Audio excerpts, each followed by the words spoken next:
ইরাকে এক নাস্তিকের জন্ম হয়েছিল, মাজুসি নাস্তিক মুলহিদ।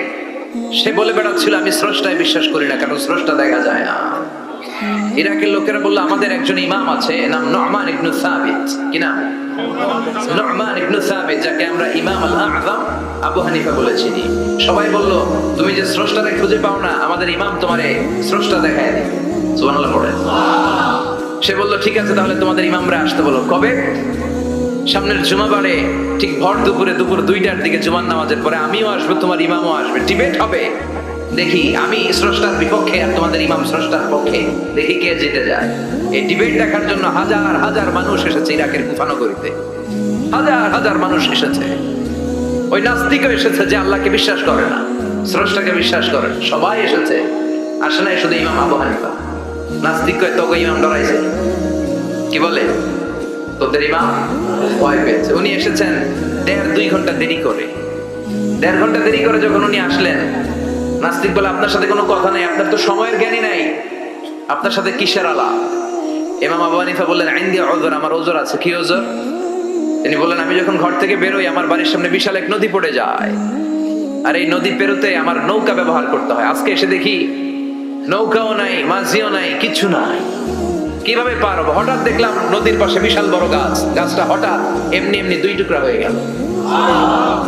গাছ থেকে বিশাল কাঠের তক্তা বের হয়ে গেল, তক্তাগুলো অটোমেটিক্যালি জোড়া লেগে নৌকা হয়ে গেল। এই নৌকা মাঝি ছাড়া সা করে আমার সামনে চলে এলো। আমি নৌকায় বিসমিল্লাহ বলে বসে পড়লাম। হঠাৎ নৌকা আমারে টান দিয়ে ওপারে নিয়ে এলো। তারপর আমি আপনার এই ময়দানে ছুটে এসেছি। এই যে গাছ কাটা, তক্তা হওয়া, নৌকা হওয়া, মাঝি ছাড়া চলা, এই প্রসেসিং হতে আমার 2 ঘন্টার সময় লেগেছে। I am extremely sorry for that. Asif Ziddan, আমি দুঃখিত। নাস্তিক নেতা বলে তোকে ইমাম গাঁজা খাইছে। কি খাইছে? তোদের ইমাম মাজনুন জুন্না আলাই, মাথার তার সিরাত নিয়ে যা। ইমাম আবু হানিফা বললেন ময়দানে আমারে গালি দিলেন কেন? পাগল বললেন কেন? তার সিরা বলে ডাকলেন কেন? মাজনুন শব্দ ব্যবহার করলেন কেন? মার্জিত ভাষা ব্যবহার করতে শিখেন। নাস্তিক বলে কেমন কথা আপনি বলেন? শিক্ষিত মানুষ, দার্শনিক মানুষ, জ্ঞানী মানুষ, ইমাম মানুষ, কোন মানুষ ছাড়া, করাত ছাড়া বিশাল বড় বড় গাছ কাটা যায় নাকি? মিস্ত্রি ছাড়া তক্তা বানানো যায় নাকি? মিস্ত্রি ছাড়া তক্তা জোড়া লাগে এমনি এমনি নৌকা হয় নাকি? মাঝি ছাড়া পানিতে নৌকা চলে নাকি? ইমাম আবু হানিফা বললেন now you on the right track. এই তো লাইনে আসছেন আপনি। এই লাইনে আনার জন্যই তো এত গল্প, লাইনে আনার জন্যই তো এত স্টোরি আমি মেক করলাম।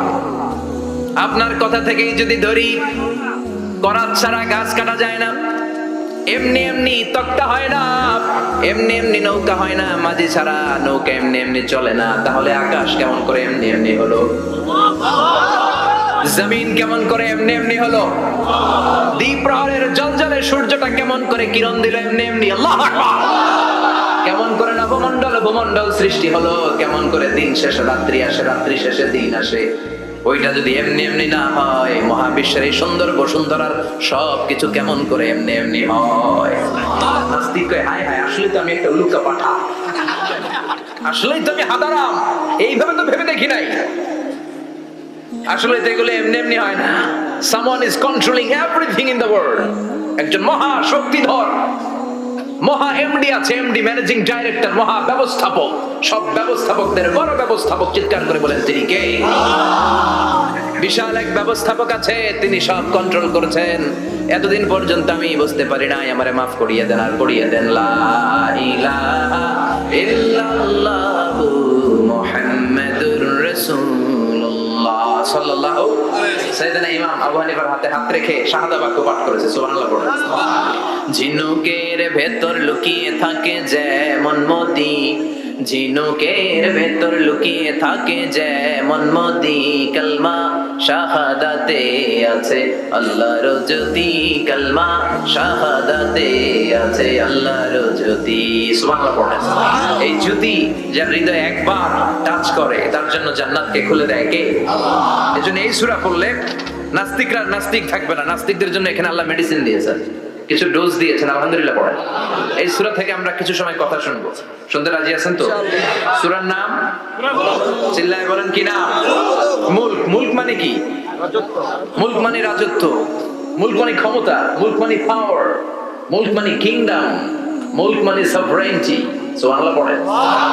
রব্বুল আলামিন বলেন তাবারাকাল্লাযী বিয়াদিহিল মুলকু ওয়া হুয়া আলা কুল্লি শাইইন কাদির। সুবহান সেই সত্তা যার হাতে ক্ষমতা আর তিনি সব বিষয়ে ক্ষমতাশীল। সুবহানাল্লাহ। তাবারাকাল্লাযী বিয়াদিহিল মুলক, মহামহিম সে সত্তা, সুমহান সে সত্তা, বিয়াদিহিল মুলকু যার হাতে ক্ষমতা। ক্ষমতা কার হাতে? চিৎকার করে বলতে হবে কার হাতে? নাকি আমাদের হাতে, না সরকারের হাতে, পুলিশের হাতে, র্যাবের হাতে, মাশরাফির হাতে, হিরো আলমের হাতে? ক্ষমতা কার হাতে? ক্ষমতা শুধুমাত্র একজনের হাতে। চিল্লায় বলেন তিনি কে? আল্লাহর হাতে ক্ষমতা, আর তিনি হচ্ছেন সকল ক্ষমতার উৎস, সেন্টার অফ অল পাওয়ারস। সব ক্ষমতার উৎস কে? নাকি জনগণ?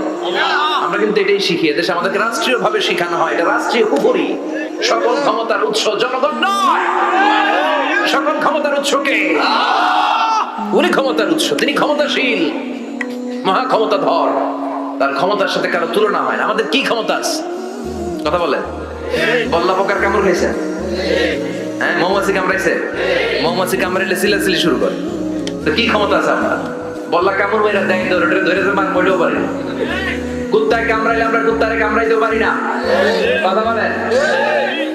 আমরা নাকি ক্ষমতার মালিক। পিছন থেকে কেউ যদি বলে হুজুর সাপ, মজা করে বলছি, এতই ভয় পাইছি।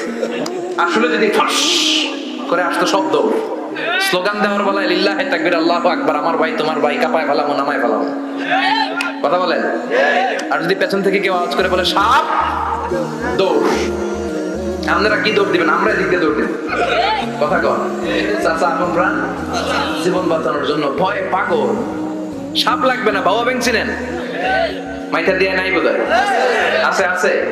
কি করে?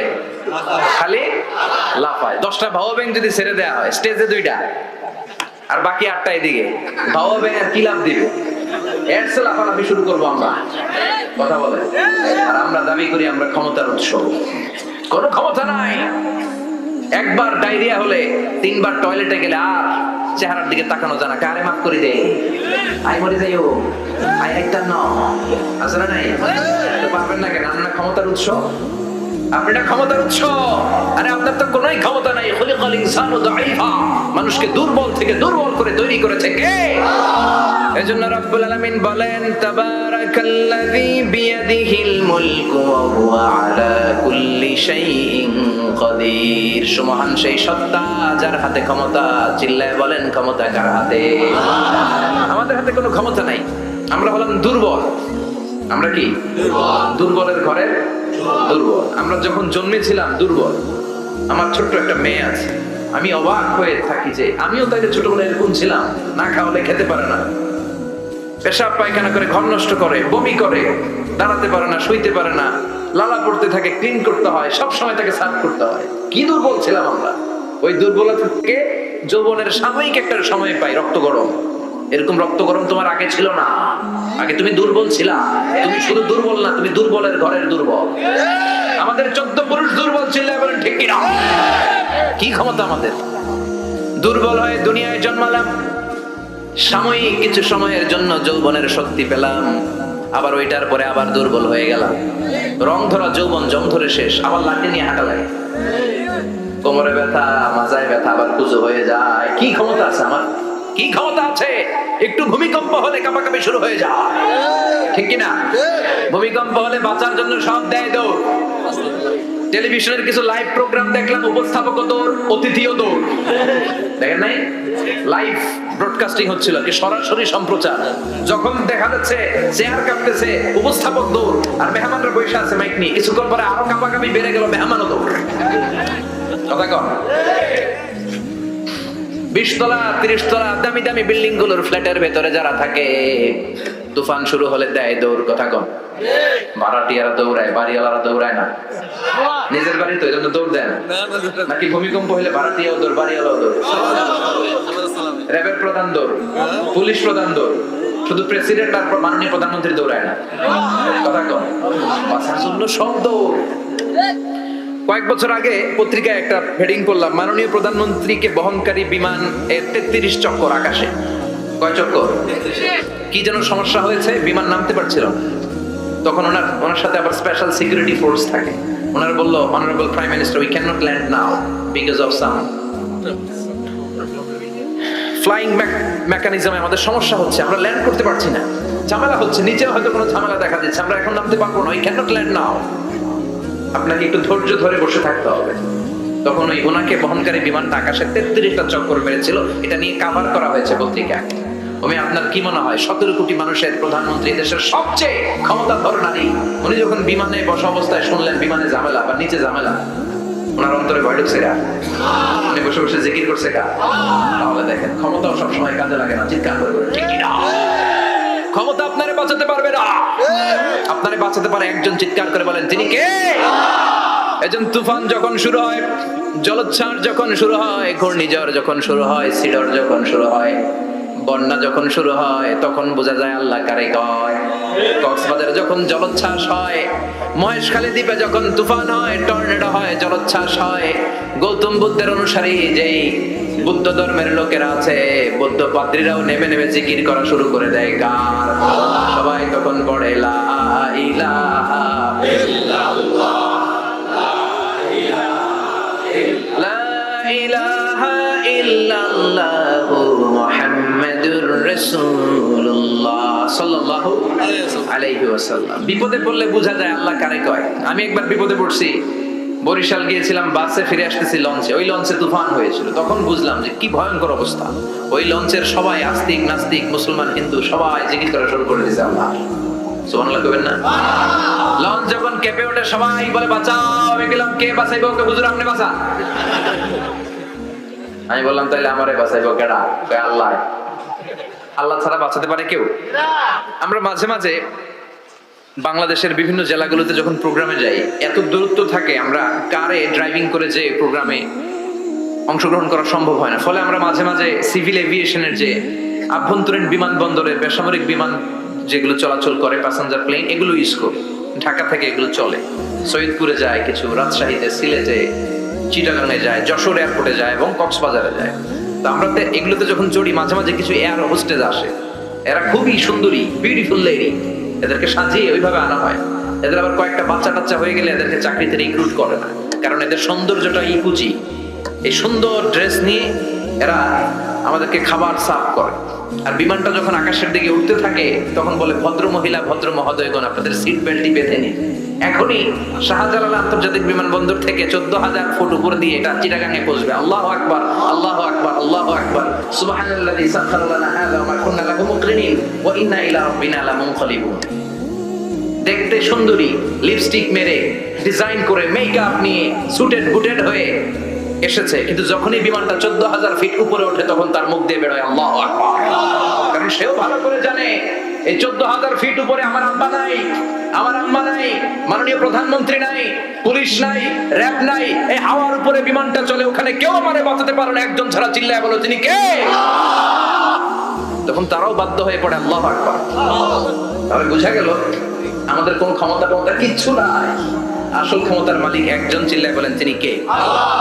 সে আল্লাহ বললেন তাবারাকাল্লাযী বিয়াদিহিল মুলকু ওয়া হুয়া আলা কুল্লি শাইইন কাদির। সুমহান সেই সত্তা যার হাতে ক্ষমতা, ক্ষমতা কার হাতে?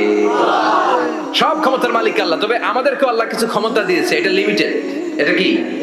যেমন এই যে মাননীয় প্রধানমন্ত্রী ওনার দল নিয়ে, বাংলাদেশ আওয়ামী লীগ নিয়ে যে ক্ষমতায় আসেন, কয় বছরের মেয়াদে? কোন কোন দেশে ক্ষমতায় আসে 10 বছরের মেয়াদে, আছে না নাই? আল্লাহ আসছে কয় বছরের মেয়াদে? 30 বছর, 40 বছর। আল্লাহর ক্ষমতার মেয়াদ 100 বছর। এরপরে রিনিউ করা লাগবে। এটা কথা বলেন। আল্লাহ বলেন হুয়াল আউয়ালু ওয়াল আখিরু ওয়াল যাহিরু ওয়াল বাতিন ওয়া হুয়া বিকুল্লি শাইইন আলিম। আমি প্রথম, আমি শেষ, আমি প্রকাশ্য, আমি গোপন। ঠিক কি না? প্রথমে আল্লাহ আল্লাহ, শেষেও আল্লাহ আল্লাহ, আকাশে আল্লাহ আল্লাহ, জমিনে আল্লাহ আল্লাহ। সবাই পড়েন, প্রথমে আল্লাহ আল্লাহ, শেষেও আল্লাহ আল্লাহ, আকাশে আল্লাহ আল্লাহ, জমিনে আল্লাহ আল্লাহ, নিখিল জাহান গায়ে গুণগান তার নামে গাই আমরাও গাই তাআলা হামদে বারি তাআলা, হামদে বারি তাআলা, হামদে বারি তাআলা। সুবহানাল্লাহ পড়ে। আল্লাহ বলে আমার ক্ষমতা তোদের মতো 5 বছরের মেয়াদে না, 10 বছরের মেয়াদে না, 20 বছরের 30 বছরের মেয়াদে না, আমি চিরকালের জন্য ক্ষমতার চেয়ারে বসা। চিরকালের মেয়াদ, সৃষ্টির সূচনার আগ থেকে তিনি আছেন, অনাদিকাল পর্যন্ত তিনি থাকবেন। তার ক্ষমতার মেয়াদ আনলিমিটেড মেয়াদ। চিৎকার করে বলেন ঠিক কিনা?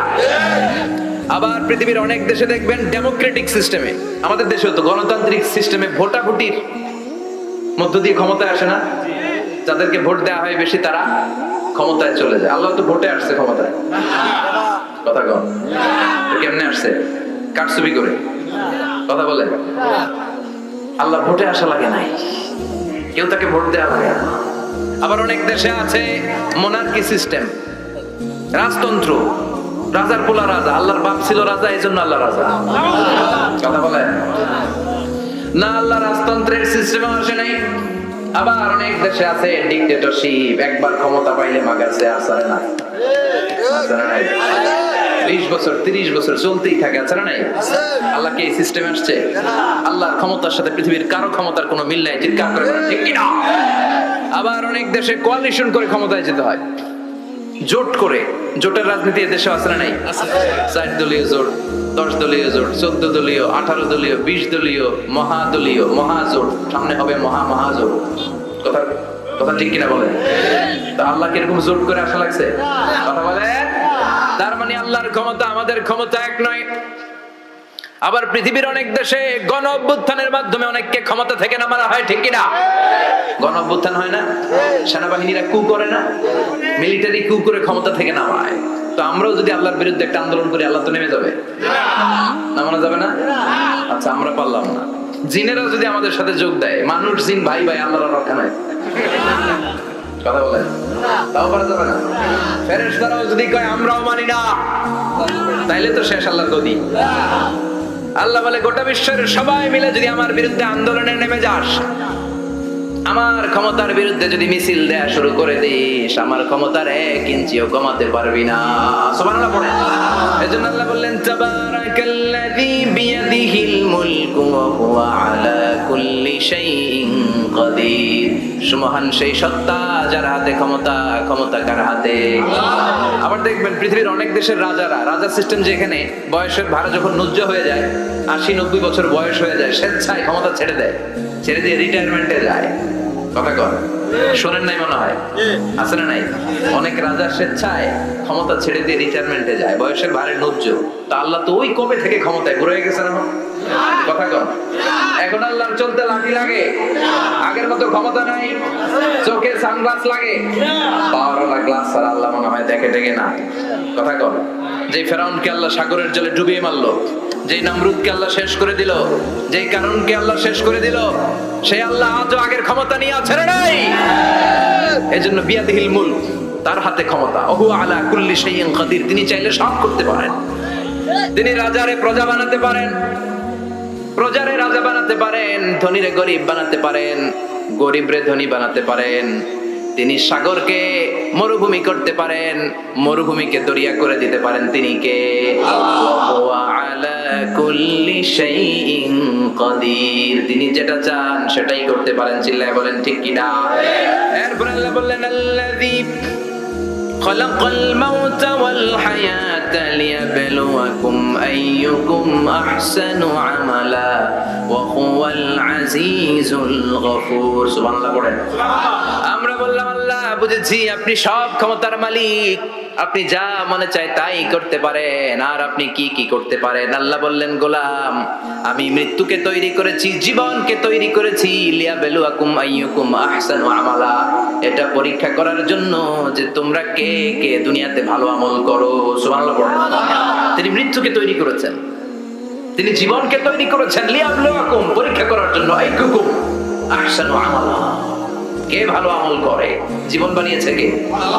মরণ বানিয়েছে কে? জীবন আর এই মরণ খেলার মাঝখানে একটা জিনিস থাকে, সেটার নাম হচ্ছে রূহ। সেটার নাম কি? রূহের স্রষ্টা কি? আল্লাহ। চিল্লায় বলেন ইয়াসআলুনাকা আনির রূহি কুলির রূহু মিন আমরি রাব্বি ওয়া মা উতীতুম মিনাল ইলমি ইল্লা কালিলা। আল্লাহ বললেন নবী, লোকেরা আপনারা জিজ্ঞেস করে রূহ কারে বলে, আপনি লোকদের বলে দেন রুহু কেউ বানাতে পারে না। রুহু হলো আল্লাহর একটা অর্ডার, আল্লাহর আদেশে দেহে ঢুকে আল্লাহর আদেশে বের হয়ে যায়, ঠিক কিনা? এই যে ছোট্ট বাচ্চাটার দেহের ভিতরে যে রুহু ঢুকলো, কে দিল? আল্লাহ। 120 দিনের আগে মানব শিশুর দেহের ভিতরে কিন্তু রুহের ফুৎকার হয় না। সহিহ বুখারীর বর্ণনা 40 40 40 340 কত? 120। কথা বলেন। প্রথম 40 থাকে নুতফা, তারপরের 40 হয় আলাকা, তারপরের 40 হয় মুদগা, sperm drop, blood clot and then the little flesh. ছোট্ট নাপাক পানি ছিলাম, শুক্রাণু ছিলাম আমরা। কি ছিলাম? শুক্র ছিলাম না, শুক্রাণু, শুক্রের অণু। এক ফোঁটা শুক্রের মধ্যে 20 কোটি অণু থাকে, ওই 20 কোটির একটা ছিলাম আমি আর আপনি। সুবহানাল্লাহ বাইরে দিকে বলেন। ডিম্ব আমরা ছিলাম না, আমরা ছিলাম ডিম্বাণু, ডিম্বের অণু। এই ডিম্বাণু আর শুক্রাণু দুইটা মিলে আল্লাহ আমাদেরকে বানায় ফেললেন জাইগট, সেখান থেকে এমব্রায়ো, তারপরে আস্তে আস্তে ইনিশিয়াল স্টেজ গুলো শেষে একটার পর একটা স্টেজ পার করে তিনি আমাদেরকে বানালেন আলাকা, সেখান থেকে মুদগা। আমাদের দেহের ভেতরে তিনি স্কেলিটন ভরে দিলেন, কঙ্কাল, মাথার স্কাল দিলেন, খুলে দিলেন, নাক কান গলা দিলেন, আমার রেসপিরেটরি সিস্টেম চালু করে দিলেন। কত ছোট ছিলাম আমি, ক্ষুদ্র ছিলাম আমি। فَلْيَنْظُرِ الْإِنسَانُ مِمَّا خُلِقَ خُلِقَ مِن مَّاءٍ دَافِقٍ। মানুষের উচিত তার সৃষ্টি প্রক্রিয়ার দিকে নজর করে তাকানো। বাবার পিঠ থেকে সবেগে নির্গত হওয়া পানি দিয়ে মায়ের পেটে তোমারে ঢুকায় দিল কে? নাপাক পানি থেকে ছোট্ট ব্যাঙ্গাচির মতো ছিলাম, জোকের মতো মায়ের জরায়ুর দেয়ালে লেগেছিলাম। সেখান থেকে বড় করতে করতে আমার রেসপিরেটরি সিস্টেম, আমার হেয়ারিং সিস্টেম, আমার সব সিস্টেম গুলো তিনি আমার দেহের ভিতরে সেট করে দিল। চিল্লায় কোন সুবহানাল্লাহ। 120 দিনের সার্টেন পিরিয়ড শেষে তিনি দেহের ভিতরে রুহের ফুৎকার দিলেন। দেয়া মাত্রই আমার রুহুতে ধপ ধপ ধপ শুরু হয়ে গেছে। ওই যে ধপ ধপ শুরু হয়েছে, আজও থামে নাই। এই ধপ ধপ থামলে বাঁচবেন, দম ফুরাইলে আমরা ঠুস হয়ে যাবো, ঠিক কিনা? আরে মানুষ রঙিন ফানুষ, দম ফুরাইলে তবু তো ভাই কারোরই নাই একটুখানি। আরে মানুষ রঙিন ফানুষ, রঙিন ফানুষ, আরে মানুষ। সুবহানাল্লাহ বলেন। সে আল্লাহ বললেন, গোলাম, জীবন আর মরণের মাঝখানে আমি তৈরি করেছি রুহু। পৃথিবীর বিজ্ঞানীরা সব বানাতে পারে, কম্পিউটার বানাতে পারে, প্লেন বানাতে পারে, হেলিকপ্টার বানাতে পারে, রকেট বানাতে পারে, কিন্তু গোটা বিশ্বের সব বিজ্ঞানীরা মিলে কি রুহু বানাতে পারে নাকি? কথা বলেন। গত বছর সোফিয়া নামে একটা রোবট আসছিল না? কথা কন।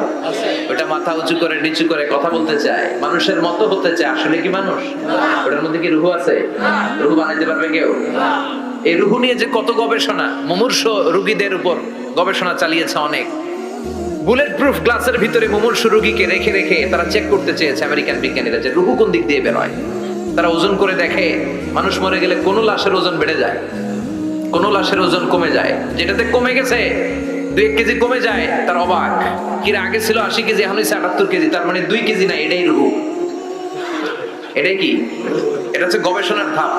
অনেকগুলো মডিউল তারা আনে, অনেক মুমূর্ষ রোগীকে গ্লাস ফিটিং করা, ইন্টেনসিভ কেয়ারে রেখে তারা অবজার্ভ করে, আর অক্সিজেন মাস্ক খুলে দিয়ে তারা দেখে যে লোকটা ছটফট করে কিভাবে মরে। মরার আগে ওজন মাপছিল 80 কেজি, মরে গেছে পরে আবার ওজন দিয়ে দেখে 78 কেজি।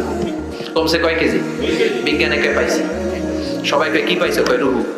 কই পাইলেন? আগে 80, এখন 78, 2 কেজি। রুহুর ওজন কয় কেজি? তো বিজ্ঞানীদের সিস্টেম হচ্ছে যে কোনো একটা বিষয়ের উপর গবেষণা চালালে তারা পূর্ণাঙ্গ ডিসিশনে পৌঁছতে পারে না। They couldn't jump to the final conclusion just on one module, based on one module. They cannot do it. তাদের অনেকগুলো মডিউল আনতে হয়। তারা আবার নমুনা আনলো আরেকটা। মুমূর্ষ রোগী, অক্সিজেন চেম্বার লাগানো, মাস্ক লাগানো, এটা খুলে ফেললে মরে যাবে। বুলেট প্রুফ করা গ্লাসের ভিতরে ঢুকিয়ে এটার ওজন মাপ, এটার ওজন 60 কেজি। এবার মাস্ক খোল, মাস্ক খুলছে ছটফট ছটফট করে, এটা শেষ। এবার মাপ দেখ, এবার মাইপা দেখা গেছে 63 কেজি। কয় কেজি বাড়ছে? এক একটার এক এক সিস্টেম হয়েছে, কোনোটা কমে, কোনোটা বাড়ে, কোনোটা কিছু হয় না। সবাই কয় তাইলে আপনি রুহু পাইলেন কই? আগেরটা কম ছিল, মনে করছিলেন 2 কেজি কমছে, ওইটাই রুহু, এখন 3 কেজি বাইরে গেছে, মিলাইবেন কি দিয়া? কথা কন। আল্লাহ রেখে বলে গোলাম কিয়ামত পর্যন্ত একটার পর একটা মুমূর্ষু রোগীকে বুলেট প্রুফ গ্লাসের ভেতরে ঢুকাতে পারবি, গবেষণা করতে পারবি, মাগার রুহু খুঁজে পাবি না। চিল্লায় বলেন ঠিক কিনা? কারণ এই রুহুর মালিক কে? আল্লাহ। সে আল্লাহ বললেন আল্লাযী খালাকাল মাউতা ওয়াল হায়াতা লিয়াবলুয়াকুম আইয়ুকুম আহসানু আমালা। জীবন আর মৃত্যু বানালাম তোমাদেরকে পরীক্ষা করার জন্য। পরীক্ষা আছে না নাই? ওটা দুনিয়াটাই পরীক্ষা। আল্লাহ যারে পছন্দ করে বেশি তার পরীক্ষাও বেশি। আশাদ্দুন নাসি বালাআন আল আম্বিয়া। এই পৃথিবীতে আল্লাহ সবচেয়ে বেশি বালা মুসিবত দিয়ে পরীক্ষা করেছেন নবীদের। কারণ নবীরা আল্লাহর কাছে কম প্রিয় না বেশি প্রিয়? যেহেতু প্রিয় বেশি, পরীক্ষা বেশি। এজন্য মুমিনের উপর যদি পরীক্ষা আসে, মুমিনের উপর যদি অত্যাচার আসে, মুমিনের উপর যদি ধৈর্যের পরীক্ষা আসে, জেল জরিমানা আসে, মুমিন ওইটারে ভয় পায় না। মুমিন ভয় পায় একজনকে। চিল্লায় বলেন তিনি কে? কারণ আল্লাহর ঘোষণা ওয়ালা তাহিনু ওয়ালা তাহজানু। ঘোষণাটা কার? ভয় নাই, তোদের চিন্তা নাই। আনতুমুল আ'লাউনা ইন কুনতুম মুমিনিন। তোমরাই বিজয়ী হবা যদি মুমিন হও, যদি মুমিন হও। এজন্য ধৈর্যের পরীক্ষা দিতে হবে, আল্লাহর উপর তাওয়াক্কুল করতে হবে, অত্যাচার আর জুলুম আল্লাহর নামে সহ্য করে যেতে হবে। চিল্লায় বলেন ঠিক কিনা?